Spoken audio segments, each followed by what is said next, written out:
दोस्तों नमस्कार। मैं आज आपको बताता हूं कि मैंने क्रिप्टो करेंसी में एक पैसे का भी इन्वेस्टमेंट नहीं कर रखा है और दोस्तों इसीलिए शायद मैं आज चैन की नींद सोता हूं। दोस्तों मैं बताता हूं आपको कि ये जो आजकल बहुत शोर शराबा है क्रिप्टो करेंसी के बारे में, इसकी पूरी जानकारी इस वीडियो में मैं आपको बताऊंगा कि आखिर ये क्रिप्टो करेंसी है क्या, क्या प्रॉब्लम है इसके साथ, जिसकी वजह से मैंने ये डिसाइड किया था कि मैं क्रिप्टो करेंसी में इन्वेस्टमेंट नहीं करूंगा। दोस्तों मैंने आपको पहले भी कई बार बताया है कि जहां भी आपको लगे कि जो रिटर्न है वो आपकी उम्मीद से बहुत ज्यादा है, प्लीज वहां इन्वेस्टमेंट मत कीजिए, वहां पैसा मत लगाइए, क्योंकि दोस्तों इन्वेस्टमेंट वहीं करना चाहिए जहां पर एक रीजनेबल रिटर्न हमको मिल रही है।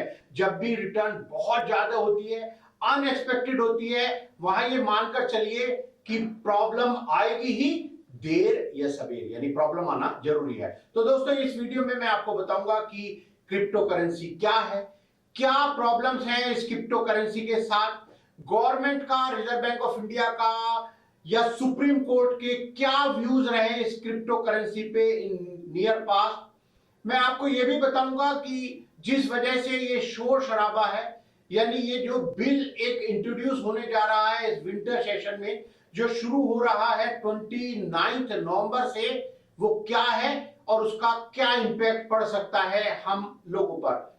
हम ये भी बताएंगे दोस्तों आज इस वीडियो में कि अब जब ये बिल इंट्रोड्यूस होने जा रहा है तो आपको क्या करना है।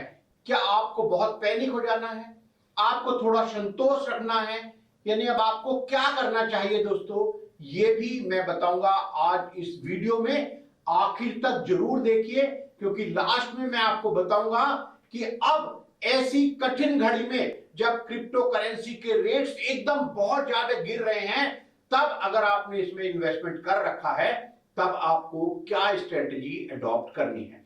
दोस्तों देखिए, ये जो क्रिप्टो करेंसी है, क्योंकि हमारी जो लाइफ है वो बहुत ज्यादा टेक्नोलॉजी पर डिपेंड हो गई है, और ये जो वर्चुअल वर्ल्ड का जो कंसेप्ट है दोस्तों, इन्होंने एक नया बिजनेस फिनोमिना एक क्रिएट कर दिया जिसको हमने कहा क्रिप्टो करेंसी।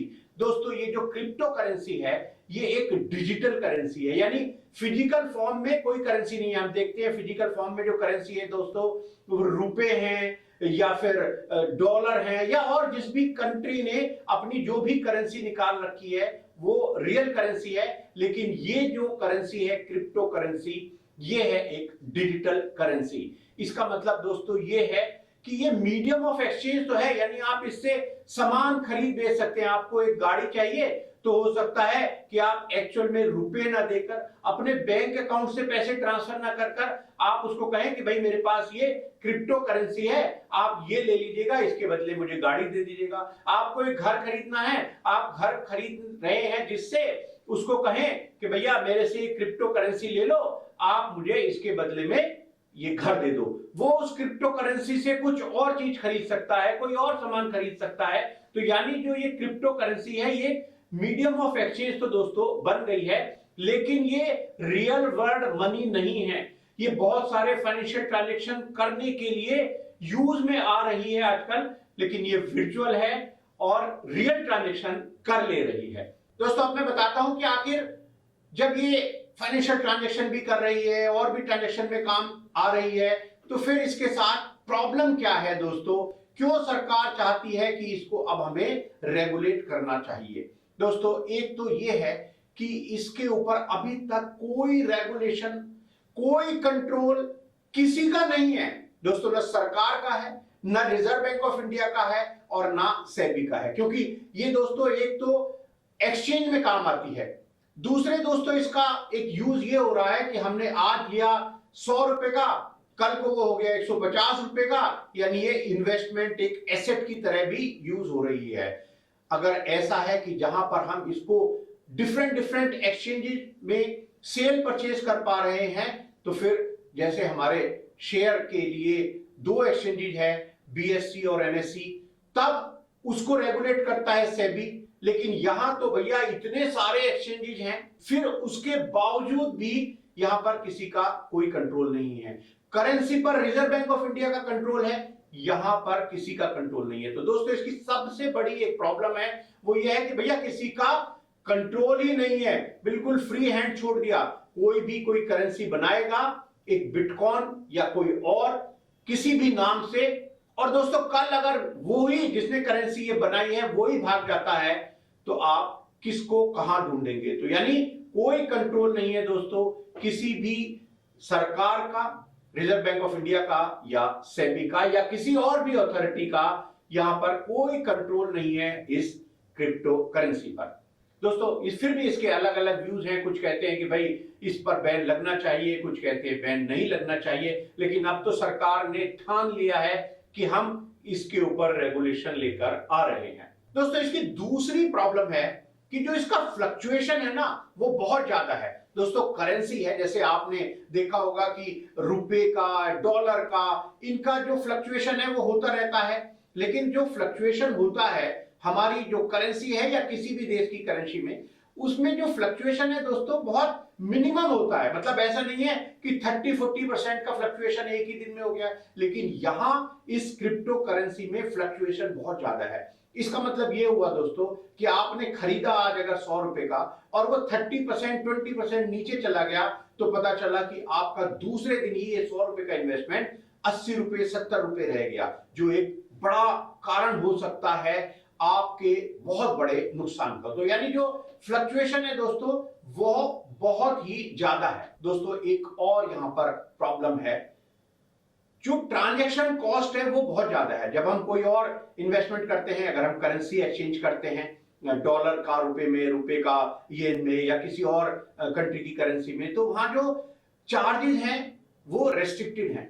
दोस्तों हम शेयर्स में इन्वेस्टमेंट करते हैं, वहां भी डिसाइडेड है, फिक्स रेट है लगभग कि क्या चार्जेस लगेंगे आपको शेयर्स में परचेज या सेल में। दोस्तों लेकिन यहां पर इतने सारे एक्सचेंजेस हैं और डिफरेंट एक्सचेंजेस की डिफरेंट चार्जेस हैं, यानी दोस्तों जो कॉस्ट ऑफ ट्रांजैक्शन है वो बहुत ही ज्यादा है यहां इस क्रिप्टो करेंसी में। दोस्तों एक और है इसके साथ प्रॉब्लम कि यहां देखिए ये ही क्लियर नहीं है कि भाई इसका यूज कैसे करना है, यानी इसका यूज हमें एक्सचेंज में करना है, कोई ट्रांजैक्शन में करना है, या इसका यूज हमें एज इन्वेस्टमेंट करना है, एसेट करना है। यानी इसकी जो प्रॉब्लम है वो ये है, इस क्रिप्टो करेंसी में ना होकर ज्यादा जो प्रॉब्लम बड़ी है वो ये है इसके यूज की, कि इसका आखिर यूज क्या है। इसका यूज जैसे हम रुपए पैसे को करते हैं कि भैया ट्रांजैक्शन करते हैं हम उनसे, कोई भी आपने कभी ये नहीं सुना होगा कि भैया रुपए में इन्वेस्टमेंट कर दिया। यानी अगर हम इन्वेस्टमेंट करेंगे दोस्तों तो एफडीआर में करेंगे, शेयर्स में करेंगे, गोल्ड में करेंगे, रियल एस्टेट में करेंगे। ऐसा तो नहीं ना कि जो आपके पास रुपए हैं आप उन रुपयों को रख लो अपने बैग में, अपने लॉकर में, और कहो कि आज मैंने इतने पैसे रख लिए हैं और ये हो सकता है कल को 20% 30% इनकी वैल्यू बढ़ जाए। तो ऐसा नहीं है दोस्तों। यहां पर इसीलिए जो प्रॉब्लम है वो ये है कि भैया आप इसको एक मीडियम मानना चाहते हैं कि ये आप इससे कोई सेल परचेज कर ले, कोई ट्रांजेक्शन कर ले, या आप चाहते हैं कि ये एक एसेट के रूप में, इन्वेस्टमेंट के रूप में आपके पास रहे। तो इसका जो यूज है मैं आपको बताऊंगा, मोदी जी ने भी क्या कहा है, उस यूज में ज्यादा प्रॉब्लम है। दोस्तों अगर आप कहें कि भैया मैं तो इसको एक इन्वेस्टमेंट के रूप में अपने पास रखना चाहता हूं, दोस्तों इसकी कीमत बढ़ेगी फिर कैसे? क्योंकि अगर आप शेयर्स रखते हैं वहां आपको डिविडेंड मिलता है, उन कंपनीज की कुछ ना कुछ फाइनेंशियल्स हैं, उनके कुछ बेसिस हैं जहां पर उसके जो प्राइस हैं शेयर्स के वो कम ज्यादा हो सकते हैं।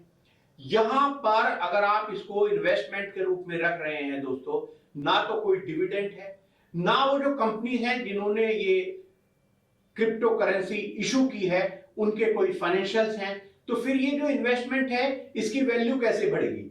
अच्छा अगर आप ये कहें कि भैया मैं तो इसको ट्रांजैक्शन के रूप में रखना चाहता हूं, यानी मैं ऐसे चाहता हूं कि भाई देखिए इससे मैं कल को सेल परचेज कर सकूं, एक्सचेंज कर सकूं किसी चीज का, ठीक है, आपके पास एक्सचेंज करने के लिए दोस्तों पहले से ही भारत की करेंसी मौजूद है।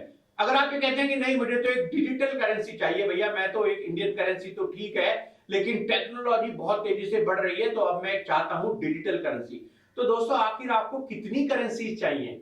यहां पर ये जो क्रिप्टो करेंसी है दोस्तों, मैं आपको बताता हूं एक डेटा, लगभग 6000 तरह की क्रिप्टो करेंसीज इस समय मार्केट में है। यानी आपको एक्सचेंज करने के लिए, आपको गाड़ी घर खरीदने के लिए, कोई सामान खरीदने के लिए, फोन खरीदने के लिए आखिर कितनी तरह की करेंसी चाहिए? और जब ये 6000 तरह की करेंसी अभी दोस्तों मार्केट में घूम रही हैं, आने वाले समय में अगर इनके ऊपर कोई कंट्रोल नहीं हुआ तो ये 6000 60000 हो सकती हैं। उनको रेगुलेट करना, उनको कंट्रोल करना, कौन है, कौन भाग रहा है, कौन कैसे ट्रांजैक्शन कर रहा है, ये बहुत मुश्किल होगा सरकार के लिए। और फिर हम और आप ही दोष देंगे सरकार को कि भैया पहले सरकार ने ध्यान नहीं दिया इसके बारे में, और अब जब हमें भारी नुकसान हो गया तब सरकार जागी है। तो सरकार ने कहा कि नहीं, हम अभी जाग गए हैं, और आज से नहीं दोस्तों, कई सालों से इसके बारे में सरकार में मंथन चल रहा है। दोस्तों एक और बड़ी प्रॉब्लम है इस करेंसी के साथ। देखिए, जब भी किसी भी कंट्री की करेंसी इशू होती है तो वहां पर कोई गवर्नमेंट की गारंटी होती है, रिजर्व बैंक ऑफ इंडिया की गारंटी होती है, सेंट्रल बैंक की गारंटी होती है। यानी आप अगर नोट है कोई किसी भी भारत के रुपए का, आप देखेंगे उस पर रिजर्व बैंक ऑफ इंडिया के गवर्नर ने कहा है कि मैं गारंटी देता हूं कि जो भी होल्डर है इस रुपये का, उसको मैं इतने रुपए या इसके बराबर में का मूल्य देने के लिए बाध्य हूं।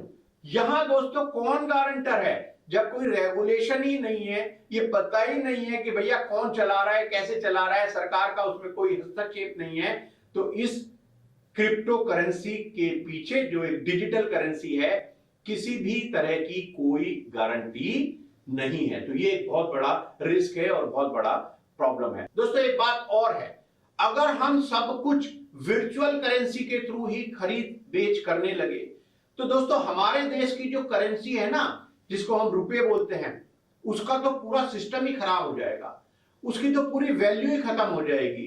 तब क्या होगा? देखिए, हमारे जो भारत की जो करेंसी है उसको अगर वैल्यू ही खत्म हो गई, उसकी डिमांड ही खत्म हो गई इंडियन रुपीस की, तब हमारे देश की फाइनेंशियल हालत क्या होगी, हमारी इकोनॉमी क्या होगी, ये एक बहुत बड़ा सवाल है।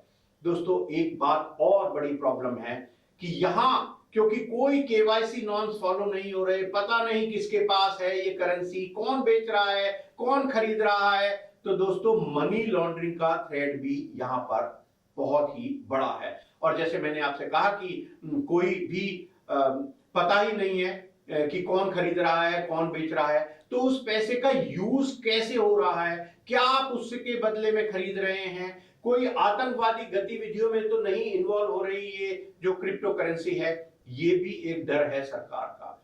दोस्तों हमारे यहां जब शेयर मार्केट है, सरकार भी हमेशा कहती रहती है कि भैया आप शेयर्स में भी इन्वेस्ट कर लीजिएगा, लेकिन देखकर सोच समझ कर कीजिएगा। हम भी आपको बताते हैं समय समय पर कि आपको शेयर्स में अगर इन्वेस्टमेंट करना है तो कैसे कर सकते हैं, कंपनी की बैलेंस शीट्स आप कैसे पढ़ते हैं। इतनी मेहनत करने के बाद भी दोस्तों आज लगभग 8 करोड़ डीमैट अकाउंट ही हैं, और उनमें से कितने डीमैट अकाउंट दोस्तों एक्टिव होंगे, कितने डीमैट अकाउंट होल्डर वहां ट्रांजैक्शन करते होंगे साल में एक भी, ये भी एक बड़ा डेटा है। लेकिन यहां दोस्तों क्रिप्टो करेंसी आई, लोगों को लगा कि तुरंत इसमें फायदा मिलने वाला है, 1 लाख के 10 लाख होने वाले हैं, इसलिए दोस्तों बड़ी संख्या में यहां पर लोग आ गए। आपको जानकर आश्चर्य होगा कि आज लगभग 10 करोड़ से भी ज्यादा लोग इन्वेस्टमेंट कर चुके हैं इस क्रिप्टो करेंसी में। और दोस्तों एक बात और, ये भारत जैसे देश में ही है कि हम लोग बिल्कुल इतने बेचैन हो जाते हैं कि हमें लगा कि भैया इसमें फायदा हो रहा है, तो बिना आगा पीछा देखे, बिना कोई रिसर्च किए, बिना कोई सोचे समझे, जैसे मैंने आपसे कहा कि मुझे क्योंकि बिटकॉइन समझ नहीं आया, तो मुझे काफी लोगों ने कहा कि अरे साहब आप भी तो करिए बिटकॉइन में इन्वेस्टमेंट, लोग पैसे बना रहे हैं। मैंने कहा भैया मुझे ये समझ नहीं अभी है इसके बारे में, और जब तक मुझे समझ नहीं है मैं उस इन्वेस्टमेंट को नहीं करना चाहता जिसकी मुझे समझ नहीं है, और मैं वहां से कोई पैसा नहीं बनाना चाहता, कोई प्रॉफिट नहीं कमाना चाहता जिसकी मुझे समझ नहीं है कि वो लीगल है कि इलीगल है, कितने दिन चलेगा, कब तक प्रॉफिट बनेगा। क्योंकि दोस्तों जिन्होंने इसमें इन्वेस्ट किया उन्होंने शायद कुछ निकाला नहीं है। अगर 1 लाख रुपए इन्वेस्ट किया, आज उनके 10 लाख भी हो गए, तो ऐसा नहीं है कि उन्होंने 2, 4, 5 लाख रुपए निकाल लिए हो या अपना 1 लाख रुपए भी निकाल लिया हो। वो 10 के या 50 करने की उम्मीद में थे और पता चलेगा कि उनका 1 लाख भी चला गया। तो दोस्तों यहां जो इन्वेस्टर्स हैं, जैसे मैंने आपको बताया 10 करोड़, आप समझिए कि अगर 10 करोड़ इन्वेस्टर हैं दोस्तों और एक फैमिली है, क्योंकि हमारा जो देश है वो एक पारिवारिक देश है, हम फैमिली वैल्यूज हैं। एक परिवार में अगर हम 4 लोगों को माने, हस्बैंड, वाइफ या उनके फादर, मदर या फिर बच्चे उनके, तो एक फैमिली में अगर हम 4 लोगों को भी माने तो करीब 40 करोड़ लोग अफेक्टेड हो जाएंगे। अगर इसका अभी कोई बैन लग गया, इनकी वैल्यू 0 हो गई, आप समझिए कितने परसेंट, 130 करोड़ में से अगर ये 40 करोड़ लोग अफेक्टेड हो गए दोस्तों, तो 30% आबादी हमारी इससे इफेक्ट हो जाएगी इस क्रिप्टो करेंसी की वजह से। तो दोस्तों मैं समझता हूं कि ये बहुत ही समय पर लिए जाने वाला सरकार का एक कदम होगा, क्योंकि अगर ये इसी तरह चलता रहता तो हो सकता है हमारे देश की पूरी आबादी इसकी चपेट में आ गई होती। और दोस्तों जैसे मैंने आपको बताया कि भारत में तो 10 करोड़ है, लेकिन अमेरिका इसके बाद आने वाला देश है और वहां आपको लगता है कि 6-7 करोड़ होंगे, 9 करोड़ होंगे।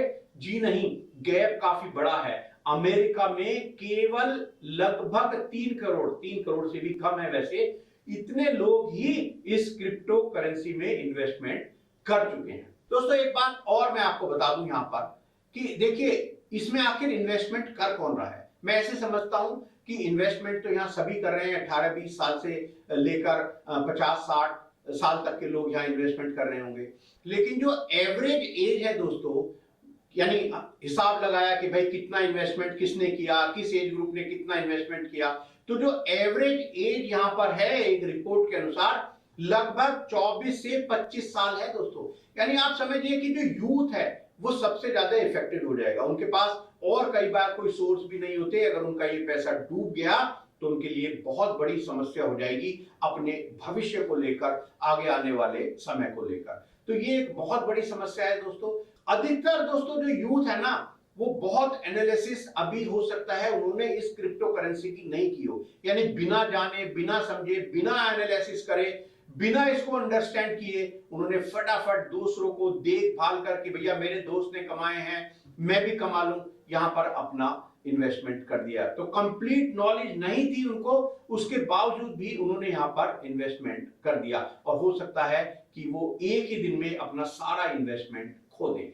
और दोस्तों और बड़ी बात यह है कि हम समझते हैं कि भैया क्रिप्टो करेंसी तो टेक्नोलॉजी वाली बात है, तो ये तो जो मेट्रो सिटी है, दिल्ली, बॉम्बे, कलकत्ता, मद्रास या ऐसे जो बड़े बड़े शहर हैं, वहीं से चलो लोगों ने इन्वेस्टमेंट किया होगा, चलो वहां पर लोगों की जो इनकम जो है वो भी ज्यादा है, तो चलो ठीक है, अब उनकी इनकम अगर चली भी जाएगी तो कोई बात नहीं, शायद वो बर्दाश्त कर लेंगे।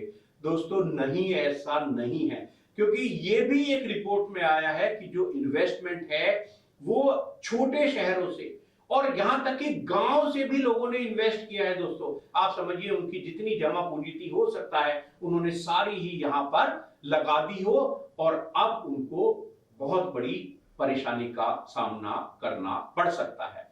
दोस्तों Bombay stock exchange, national stock exchange, ये सब रेगुलेटेड हैं, लेकिन यहां जितने एक्सचेंजेज हैं और दोस्तों इतने बड़ी मात्रा में एक्सचेंजेज हैं इनके, उनको अभी तक कोई भी एजेंसी रेगुलेट नहीं कर रही है। 16 एक्सचेंजेज हैं दोस्तों अभी यहां पर इंडिया में, और देश भर में तो शायद 300 से भी ज्यादा एक्सचेंजेज हैं। आप बताइए 16 एक्सचेंजेज क्रिप्टो करेंसी का अभी अभी आई और अभी अभी 16 एक्सचेंज भी यहां पर पैदा हो गए, कुकुर मुत्तों की तरह हो रहे हैं दोस्तों। आने वाले समय में अगर इसका रेगुलेशन न किया जाता तो पता चलता कि हर शहर में एक एक्सचेंज खुल गया है भैया, और कौन उसको कंट्रोल करता, किसने एक्सचेंज खोला है, किसकी करेंसी है, किसके पास है, ये एक बड़ी समस्या होने वाली थी दोस्तों। बहुत सारे देश ऐसे हैं, आपको अगर ऐसा लगे कि यार ये भारत तो हमें सब नुकसान कर दे रहा है, भारत की सरकार, हमारा इन्वेस्टमेंट सब खत्म हो जाएगा, और देशों में तो चल रहा है दोस्तों। आप मानते हैं कि चाइना शायद सबसे तेज गति से दौड़ रहा है, अमेरिका को भी पीछे छोड़ दिया है दोस्तों। चाइना ने इसके ऊपर पूरी तरह से प्रतिबंध लगा रखा है। उन्होंने कहा है कि भैया हमें अपने यूथ को बचाना है, अपने कंट्री को बचाना है, हमें अपनी इकोनॉमी को बचाना है, फाइनेंशियल स्टेबिलिटी रखनी है, तो दोस्तों चाइना ने और साथ में और बहुत सारे देशों ने, जैसे इंडोनेशिया है, इजिप्ट है और कई कंट्रीज है, वहां पर तो इन्होंने टोटल बैन लगा दिया कि भैया हमारे यहां नहीं चलेगा ये सब घपलेबाजी। कुछ कंट्रीज ने पार्शियल बैन लगा रखा है।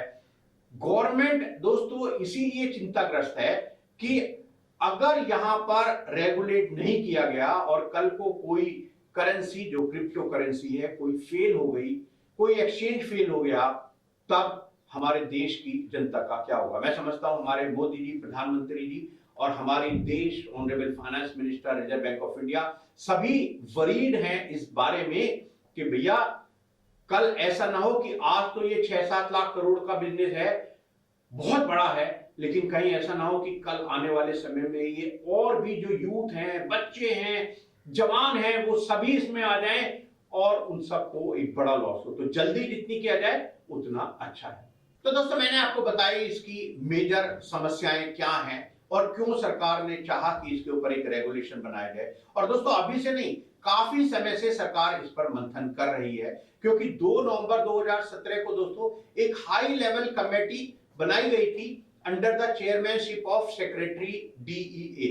उसका भी जो एम था दोस्तों वो यही था कि issues related to virtual currencies and to propose specific action to be taken in this matter, कि भैया क्या परेशानी है, क्या एक्शन लिया जाए। तो 2017 में ही एक कमेटी बना दी गई थी दोस्तों। उसके बाद रिजर्व बैंक ऑफ इंडिया ने 6 अप्रैल 2018 को एक सर्कुलर निकाला था दोस्तों, और उस सर्कुलर में उन्होंने कहा था कि भैया देखो, banks will not be able to make deals in crypto currency. उन्होंने एक तरह से समझ लीजिए दोस्तों रोक दिया था इसको। मैं यहां आपको दोस्तों रिजर्व बैंक ऑफ इंडिया का वो सर्कुलर भी दिखा रहा हूं, और उन्होंने कह दिया था कि भैया अब आप इस प्लीज आप बैंकर्स को और भी जितने उनके अंडर में जो ऑर्गेनाइजेशन आते हैं उनको कह दिया था कि भैया आप प्लीज आप इस क्रिप्टो करेंसी में डील मत कीजिएगा। तो दोस्तों रिजर्व बैंक ऑफ इंडिया ने काफी पहले इसमें एक्शन ले लिया था दोस्तों। उसके बाद एक स्टेयरिंग कमेटी बनाई गई थी, उसकी रिपोर्ट आई 2019 में। वहां पर फिनटेक रिलेटेड इश्यूज के बारे में ये जो रिपोर्ट थी, जिसके चेयरमैन थे श्री सुभाष चंद्र गर्ग जी, जो आप जानते हैं दोस्तों, अब वो रिटायर हो गए सुभाष चंद्र गर्ग जी, लेकिन आप जानते होंगे कि वो सेक्रेटरी थे department of economic affairs, ministry of finance. उन्होंने भी एक रिपोर्ट पेश की थी दोस्तों उनकी चेयरमैनशिप में। और दोस्तों अगर उस रिपोर्ट को लागू कर दिया जाए तो काफी बड़ी समस्या है, क्योंकि उन्होंने काफी पेनल्टीज, फाइन्स और यहां तक कह दिया था कि भैया जेल भेज दो अगर सही तरह से काम नहीं होता, कोई इसमें प्रॉब्लम है तो वो एक रिपोर्ट आई थी दोस्तों। लेकिन दोस्तों क्या हुआ, मार्च 2020 में ये जो रिजर्व बैंक ऑफ इंडिया का मैंने आपको सर्कुलर बताया था, जहां उन्होंने लगभग इसको बैन करने की बात कही थी, तो सुप्रीम कोर्ट में एक रिट पिटीशन लगाई गई by internet and mobile association of India. उन्होंने रिजर्व बैंक ऑफ इंडिया के अगेंस्ट में ये जो रिट पिटीशन लगाई, और सन 2020 में मार्च में ऑनरेबल सुप्रीम कोर्ट ने ये जो रिजर्व बैंक ऑफ इंडिया का सर्कुलर था उसको सेट असाइड कर दिया था। उन्होंने कहा नहीं नहीं, ऐसा आप नहीं कर सकते, आप इस तरह से बैन नहीं लगा सकते। दोस्तों जब बजट सेशन 2021 का था तो तब भी गवर्नमेंट ने एक लिस्ट किया था, एक बिल जिसका नाम था crypto currency and regulation of official digital currency bill 2021।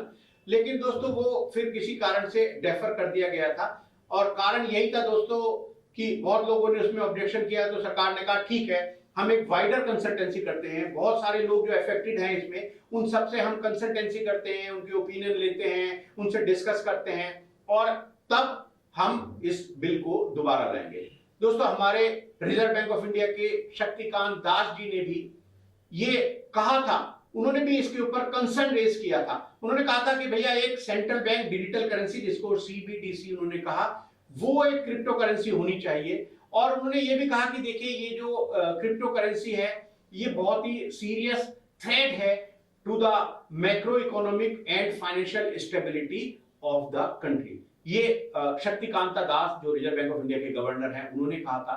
दोस्तों 15 नवंबर 2021 को एक सेपरेट मीटिंग हुई थी।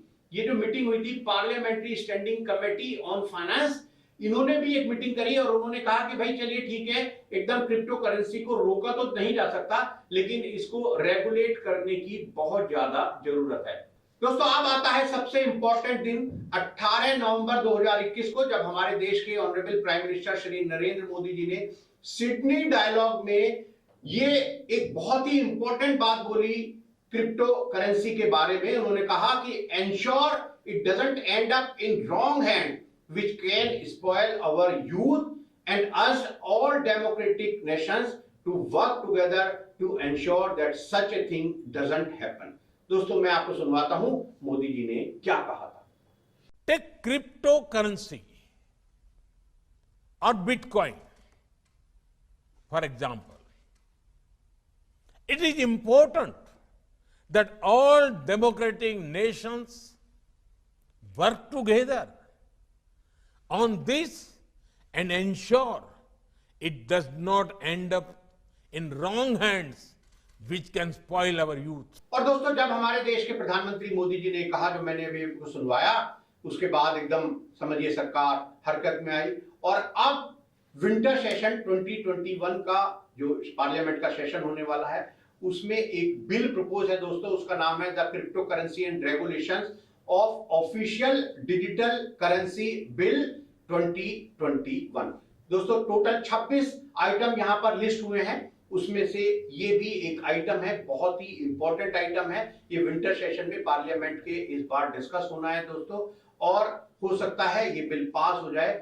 और मैं आपको बताऊंगा कि अगर ये बिल पास हुआ तो क्या उम्मीद हमें करनी चाहिए, और अभी जब तक ये बिल पास नहीं होता तब तक ये जो इन्वेस्टर हैं उनके लिए क्या मेरी सलाह है। दोस्तों इस बिल का जो पर्पस है, देखिए वो ये है कि to create a facilitative framework for creation of the official digital currency to be issued by reserve bank of India. यानी बिल ये कह रहा है कि हम देखिए ये जो प्राइवेट करेंसीज हैं इनको हटाकर हमें गवर्नमेंट की रिजर्व बैंक ऑफ इंडिया द्वारा इशू की हुई करेंसी डिजिटल लेकर आएंगे। एक तो ये दोस्तों इस बिल में शायद डिस्कस होने वाला है। दोस्तों इसके अलावा बिल में ये भी है कि जितनी भी प्राइवेट क्रिप्टो करेंसी चल रही हैं इंडिया में उन सबको बैन कर दिया जाए। अब आप पूछेंगे कि भैया प्राइवेट कौन सी है और पब्लिक कैसी है, आप देखना शुरू करेंगे कि देखो भैया मेरी जो क्रिप्टो करेंसी है देखना ये प्राइवेट है या पब्लिक है। दोस्तों मैं आपको बता दूं, आपको देखने की कोई जरूरत नहीं है। जितनी भी क्रिप्टो करेंसी चल रही है भारत में सभी प्राइवेट हैं, क्योंकि किसी के लिए सरकार ने कोई गारंटी नहीं दी है, कोई सरकार द्वारा इशू करी हुई नहीं है, इसलिए जितनी भी क्रिप्टो करेंसी है वो सभी प्राइवेट हैं। तो इसलिए आप अपना जो क्रिप्टो करेंसी है उसको ढूंढने की कोशिश मत कीजिए इंटरनेट पर बैठकर कि मेरी क्रिप्टो करेंसी पब्लिक है या प्राइवेट है। यानी सरकार अगर चाह रही है कि जितनी भी प्राइवेट क्रिप्टो करेंसी हैं उन सबको बंद कर दिया जाए, इसका मतलब ये हुआ दोस्तों कि जितनी भी करेंसी चल रही है डिजिटल करेंसी उन सभी को बंद कर दिया जाएगा, बैन कर दिया जाएगा, क्योंकि वो सभी की सारी प्राइवेट क्रिप्टो करेंसी। दोस्तों लेकिन बिल में एक बात और यहां पर ध्यान देने की बात है, ये कहा है शायद बिल में कि it may allow for certain exemption to promote the underlying technology of crypto currency and its uses. यानी उन्होंने कहा कि भाई देखेंगे अगर सरकार को लगा कि कोई ऐसी क्रिप्टो करेंसी है जो बहुत अच्छा काम कर रही है, जो शायद केवाईसी नॉर्म्स पूरे कर रही है, जो शायद जिनके रूल्स रेगुलेशन ठीक हैं, उन्होंने अपने कस्टमर्स की या जो उनके इन्वेस्टर हैं उनकी केवाईसी भी पूरी रखी है, ट्रांसपेरेंट है, तो सरकार ने शायद उनकी स्टडी की होगी। और हो सकता है क्योंकि ये टेक्नोलॉजी को आगे बढ़ावा भी देना चाहती है सरकार, तो हो सकता है उन्होंने कहा कि भाई हो सकता है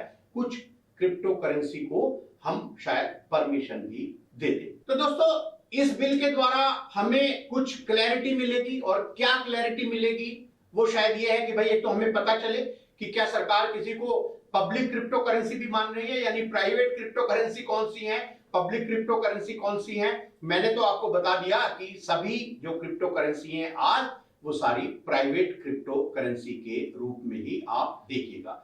दोस्तों दूसरा यह है कि जो बैन लगेगा वो किस पर लगेगा, वो ट्रांजैक्शन पर लगेगा इन क्रिप्टो करेंसी द्वारा, या इन्वेस्टमेंट के ऊपर भी। यानी अगर आप चाहते हैं कि भाई मैं तो इन्वेस्टमेंट के रूप में रखना चाहता हूं, मैं इससे कोई ट्रांजैक्शन नहीं कर रहा, हमारे जो भारत की करेंसी है उससे कोई दिक्कत नहीं हो रही उसके ऊपर, तो फिर किस रूप में परमिशन अगर कोई मिलती है तो मिल जाएगी। यानी बैन जो लगेगा वो एक्सचेंज पर लगेगा, ट्रांजैक्शन पर लगेगा इन क्रिप्टो करेंसी के द्वारा, या इनके इन्वेस्टमेंट के रूप में आप एसेट के रूप में रखना चाहते हैं इनको अपने पास, उसके ऊपर भी बैन लग जाएगा। दोस्तों सबसे बड़ा जो क्लैरिटी चाहिए हमें वो ये है कि चलिए बैन लगा रहे हैं आप, सब कुछ है, आगे मेरे जैसे या और लोग जिन्होंने अभी तक इसमें इन्वेस्टमेंट नहीं किया उनको तो सरकार कह दे आगे के लिए कि भैया ये जो प्राइवेट क्रिप्टो करेंसी है इनमें इन्वेस्टमेंट अब इलीगल हो जाएगा। दोस्तों आज ये इलीगल नहीं है, ये लीगल नहीं है लेकिन इलीगल भी नहीं है। ये दोस्तों ये बड़ा टिपिकल सा एक स्टेटमेंट में दे रहा हूं कि ये जो जितनी भी क्रिप्टो करेंसीज हैं ये लीगल है या नहीं, पर ये इलीगल भी नहीं है। तो अभी आज इसका पता नहीं है दोस्तों, लेकिन जिन लोगों ने इन्वेस्टमेंट कर रखा है उनका क्या होगा? अगर बैन लग गया तो क्या उनका इन्वेस्टमेंट, उनके जो बिटकॉइन है वो जीरो हो जाएंगे? क्योंकि अगर क्रिप्टो करेंसी पर ही बैन लग गया दोस्तों को कौन उसको लेगा अपना कोई सामान देने के लिए, गाड़ी के बदले में कौन लेगा? वो कहेगा भैया ये तो कूड़ा है, कूड़ा मुझे क्यों देके जा रहे हो? तो ये भी देखना होगा दोस्तों कि अभी तक का जो इन्वेस्टमेंट है, एग्जिस्टिंग इन्वेस्टमेंट है, उनके लिए क्या सरकार कुछ कहेगी? जो 6-7 लाख करोड़ का इन्वेस्टमेंट है या वो 6-7 लाख करोड़ रुपए हम भारतीयों के बिल्कुल समझिए कूड़ा हो जाएंगे।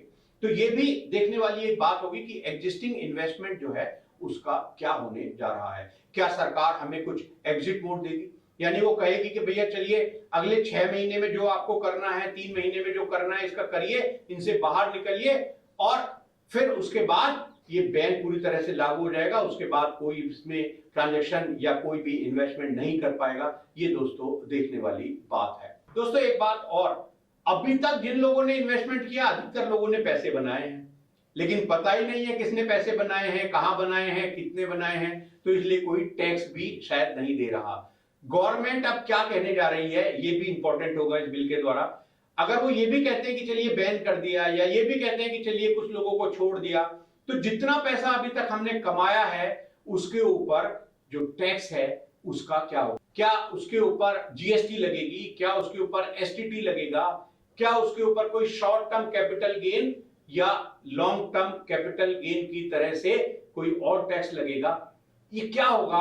ये भी एक देखने वाली बात होगी जो हमें क्लैरिटी चाहिए इस बिल के बारे में। दोस्तों जैसे ही ये बिल पेश होगा लोकसभा में, इसकी डिटेल हमारे पास आएंगी, मैं फिर आऊंगा आपके पास पूरी जानकारी देने के लिए जो भी अभी कंफ्यूजन है। इसीलिए मैं आपसे कहता हूं कि प्लीज आप इस वीडियो को लाइक शेयर सब्सक्राइब करने के बाद ये बेल दबा दीजिए, ताकि जैसे ही मैं अपनी अगली वीडियो पोस्ट करूंगा तुरंत आपके पास एक नोटिफिकेशन आ जाए। और आप अभी इस वीडियो में बने रहिए दोस्तों, क्योंकि बहुत इंपॉर्टेंट बात अभी बची है इस वीडियो की जो अब मैं आपको बताने जा रहा हूं। एक बात और यहां पर क्लैरिटी आएगी दोस्तों कि क्या रिजर्व बैंक ऑफ इंडिया अपनी एक डिजिटल करेंसी भी लेकर आएगा? क्योंकि बिल को देखने से तो ऐसा ही लगता है, जो बिल का नाम है उससे ऐसा ही लगता है कि एक तो जो रिजर्व बैंक ऑफ इंडिया है वो अपनी जो फिजिकल करेंसी है वो तो कंट्रोल करती है, छापती है, लेकिन क्या रिजर्व बैंक ऑफ इंडिया अब एक टेक्नोलॉजी को देखते हुए, भारत के यूथ को देखते हुए, ग्लोबली जो चीजें हो रही हैं उनको देखते हुए एक डिजिटल करेंसी भी अपनी लेकर आएगी, जिसके ऊपर पूरा गवर्नमेंट की गारंटी भी रहेगी, गवर्नमेंट का कंट्रोल भी रहेगा, रिजर्व बैंक ऑफ इंडिया का उसके ऊपर पूरा रेगुलेशन भी रहेगा। ये भी एक देखने वाली बात होगी। दोस्तों अब इस वीडियो की सबसे इंपॉर्टेंट बात, अब आपने इन्वेस्टमेंट तो कर लिया बिना सोचे समझे, कमा भी लिया उससे, लेकिन जो कमाया वो दोस्तों केवल आपको अपने कंप्यूटर पर ही दिखाई देता है। यानी आपको दिखता है कि मेरे पास इतने बिटकॉइन है, आप अपने कंप्यूटर लैपटॉप पर देख सकते हैं, बट अब फिजिकल आपके पास कुछ नहीं है उसके बदले में। अब आपको क्या करना है दोस्तों? मैं आपको यही कहूंगा कि प्लीज पैनिक मत होइए, थोड़ा वेट कर लीजिएगा।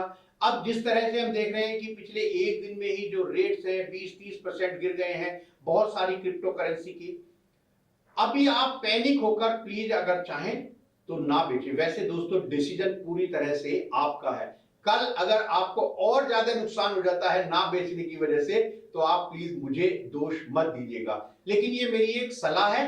लेकिन फिर भी मैं कह रहा हूं दोस्तों, इस सलाह को आप अपने नजरिए से, अपने असेसमेंट से, अपनी स्टडी से प्लीज आप देख लीजिएगा, फिर आप एक फाइनल डिसीजन लीजिए। लेकिन मैं आपको यही सलाह दूंगा कि दोस्तों अब आपने इतना इन्वेस्टमेंट किया है, 20-30% नीचे आ गया है आपका इन्वेस्टमेंट, तो प्लीज अभी पैनिक मत होइए। अभी सरकार ने नहीं कह दिया है पूरी तरह बैन हो गया, सरकार ने नहीं कह दिया है कि अब तक के जितने इन्वेस्टमेंट हैं वो सब जीरो हो गए हैं, हो सकता है कोई एग्जिट मोड आपको मिल जाए। तो प्लीज वेट कर लीजिएगा और थोड़े दिन, ज्यादा दिन की बात नहीं है दोस्तों।